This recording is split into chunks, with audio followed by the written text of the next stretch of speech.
មកសួស្តីអ្នកទាំងអស់គ្នាថ្ងៃនេះខ្ញុំមានឱកាសបានបង្ហាញជាមួយនឹងម៉ូតូ Honda Click មួយគ្រឿងគឺម៉ូតូនេះបានផ្លាស់ប្ដូរខ្សែពៀនរយៈពេលបាន6 7ខែហើយក៏ប៉ុន្តែវាមានបញ្ហាដាច់ហ្នឹងគឺដាច់ខ្ទេចតែម្ដងណាមិនមែនដាច់ធម្មតានេះគឺបែកវល់មុតលាវខ្ទេចតែម្ដងនៅក្នុងកាទៀហ្នឹងពេលដែលគាត់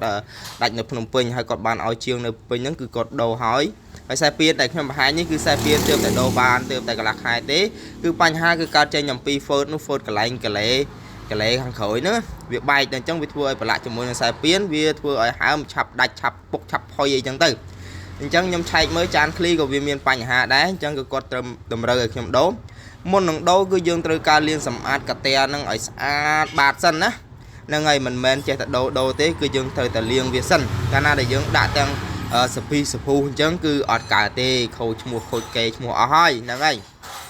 យើងចេះតែដូរអញ្ចឹងដល់ពេលប្រើប្រាស់ទៅអាជាតិប្រេងដែលនៅជាប់ហ្នឹងក៏វាលាស់មកវិញប៉ះខ្សែពៀនហ្នឹងក៏វាឆាប់ប្រេះវិញដែរហ្នឹងហើយខ្សែពៀនហ្នឹងគឺបញ្ហាដែលវាឆាប់ប្រេះដោយសារតែវានៅបែកហើយជាងគាត់អត់បានណែនាំជាមួយនឹងម្ចាស់ម៉ូតូឲ្យគាត់ផ្លាស់ប្ដូរជាមួយនឹង Ford ហ្នឹងទេហើយយើងដាក់ទៅអញ្ចឹងហើយដល់ពេលប្រើទៅវាខ្ចាយអាប្រេងហ្នឹងជាប់វាធ្វើឲ្យឆាប់ប្រេះវិញដែរហ្នឹងហើយអញ្ចឹងគឺខ្ញុំលាងសម្អាតហើយខ្ញុំផ្លាស់ប្ដូរជាមួយនឹង Ford Scene មួយគ្រាប់ជូនដល់គាត់គឺ2032ណាបងប្អូនណា.6យើងដូរសពគ្រប់អស់ហើយយើងចាប់ដើមរៀបជាមួយនឹងចានស្បែកហ្នឹងហើយចាប់ចានស្បែកក្រោយមុនហ្នឹងហើយបច្ចេកទេសខ្ញុំគឺចាប់ចានស្បែកក្រោយមុនតមកយើងហែកជាមួយនឹងចានឃ្លីមកឈុតដាក់ចូលហ្នឹងហើយដាក់ចូលមកអានេះគឺខ្ញុំខាវីដេអូញោមតិចដើម្បីកុំឲ្យខាត់ពេលវេលាជាមួយនឹងការចំណាយពេលមើលរបស់បងប្អូនអរគ្នានេះគឺជាសកម្មភាពខ្ញុំរៀបចំឲ្យសាកបច្ចេកលោកមើលវាអែមអត់នេះគឺមូវពុបអូខេឡើងដល់លើហើយអាចារ្យឃ្លីផងគាត់ហ្នឹងគឺមូដបងហ្នឹងមូបានលឿនអស់ហើយបងប្អូនមូលង្កប់លបឿនស្បើតយ៉ាឡានថាផ្លូវដែលស្រួលគឺគាត់ជិះជក់មែនតើគឺបានតែគង់ទ័រ70ទេហើយអត់ស្ទុះទេមូទៅស្ពឹកឥឡូវយើងបានដូរថ្មីហើយយើងចាប់ដើមរឹកខ្ចៅជុំវិញកាទៀហ្នឹងគឺរឹតដល់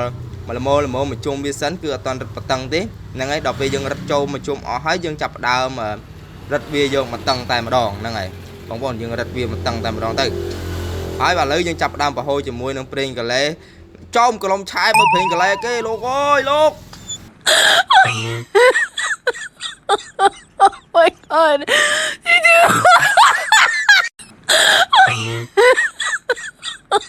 Oh my god. អានេះគឺប្រេងកាឡេទេណាបងប្អូនតិចច្រឡំកាហ្វេទៅដល់គោអីវ៉ាន់ទៅហ្នឹងហើយអញ្ចឹងគឺខ្ញុំផ្លាស់ប្ដូរជាមួយនឹងប្រេងកាឡេតែมันអាចផ្លាស់ប្ដូរបានភ្លាមទេយើងត្រូវការចាក់ជាមួយនឹងប្រេងលាងសម្អាតវាសិនគឺយើងប្រើជាមួយនឹងប្រេងខ្មៅចាក់វាម៉ាសាហើយប្រឆេះវាបវលឲ្យកង់វល់ហ្នឹងដើម្បីក្លុកឲ្យសម្អាតខាងលើហើយចាំយើងបរហូរចោលវាម៉ាសាទៀតហ្នឹងហើយដើម្បីឲ្យអស់ជាតិទឹកដែលលាយជាមួយនឹងប្រេងហ្នឹងសិនហើយដល់ហើយបន្ទាប់មកយើងចាក់វាម៉ាសាទៀតហ្នឹងហើយចាក់ប្រេងខ្មៅចូលមកកំប៉ុងទៀតគឺទីច្រឡំយកប្រេងថ្មីឯងបងប្អូនណាមានលុយហ៊ានចំណាយក៏ចាក់ប្រេងថ្មីទៅណាហ្នឹងហើយក៏ប៉ុន្តែដំបូងគឺខ្ញុំចាក់ប្រេងចាស់សិនហ្នឹងហើយមុននឹងយើងចាក់ប្រេងថ្មីដើម្បីលាងបើសិនយើងចង់ចំណាយមែនចំណាយកុំឲ្យខាតគឺយើងលាងប្រេងចាស់សិនណាបងប្អូនលាងប្រេងចាស់ពី3ដងសិនទៅដើម្បីឲ្យវាហូរមកជាមួយនឹងអាជាតិទឹកហ្នឹងដល់ពេលយើងមើលឃើញថាអូខេវាហូរអស់ហើយចាំយើងទៅទាញប្រេងថ្មីយកមកមូចាក់វាបញ្ចូលតែម្ដងទៅហ្នឹងហើយដើម្បីធានាបានថាវាគឺស្អាតបាតអស់ហើយយើងក៏ចាប់ដើមទាញជាមួយនឹងកំប៉ុងប្រេងថ្មីមួយមកហើយហាយកំហូបវាហ្នឹងដាក់ចូលតែម្ដងទៅហ្នឹងហើយអញ្ចឹងគឺទើបតែធានាបានថាវាគឺស្អាតហើយអញ្ចឹងមូខ្ចៅហត់ចូលវិញទៅណាបងប្អូនបន្តមកទៀតម្ចាស់គាត់គឺគាត់ឲ្យយើងផ្លាស់ប្ដូរជាមួយនឹងប្រេងបាតដោយសារតែប្រេងបាតនេះរៀងជ្រុលពេលវេលាបន្តិចដែរហើយក៏ដនតាម1500គីឡូទេគឺគាត់ដូរហើយតែលើកនេះរៀងប្រហែលជារៀងចាស់តិចហើយព្រោះរៀងយូរដោយសារតែរវល់ខ្លាំងរវល់នឹងយប់ទាំងថ្ងៃអញ្ចឹងក៏អត់សូវមានពេលវេលាមកទេណាតយប់ជ្រៅមិនគាត់មកដល់ផ្ទះហ្នឹងហើយដល់អញ្ចឹងគឺផ្លាស់ប្ដូរមើលទៅគឺប្រេងវារៀងខ្មៅខ្លាំងជាងរដងឲ្យតែប្រហូរមកគឺនៅរៀងក្រហមស្អាតតែជាតិលម្អិលក៏នៅដែរហើយក៏គាត់ជ្រើសរើសជាមួយនឹងប្រេង Nomad ប្រេង Magano អត់យកឯងមកយកប្រេង Nomad ហ្នឹងហើយប្រេងរបស់អារ៉ាប់គឺប្រេងដែលមានគុណភាពល្អដែលអ្នកទាំងអស់គ្នាអត់សូវស្គាល់ប្រេងនេះទើបតែផលិតចេញជាកំប៉ុងដាក់ម៉ូតូទេណាពីមុនគឺអ្នកដែលប្រើប្រាស់ជាមួយនឹងប្រេងឡានគឺស្គាល់ច្រើនជាមួយនឹង Nomad ហើយ Nomad នេះគឺល្បីមែនតើណាបងប្អូនល្បីមែនតើជាមួយនឹងផ្នែកប្រេងឡានដែលវាមានសារធាតុមួយដែលប្រេងផ្សេងអត់មានគឺសារធាតុជួយលាងកាទៀសម្អាតណាអ្នកនរគ្នាផ្លាស់ប្ដូរប្រេងហើយចាក់មុននឹងដូរប្រេងគឺចាក់ប្រេងលាងសម្អាតកាទៀក៏ប៉ុន្តែអានេះវាមានសារធាតុហ្នឹងលាយជាមួយគ្នា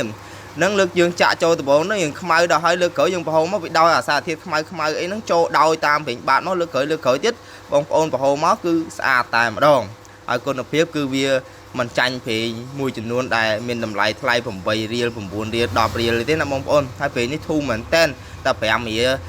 tích để bông ôn ta phải làm gì tích để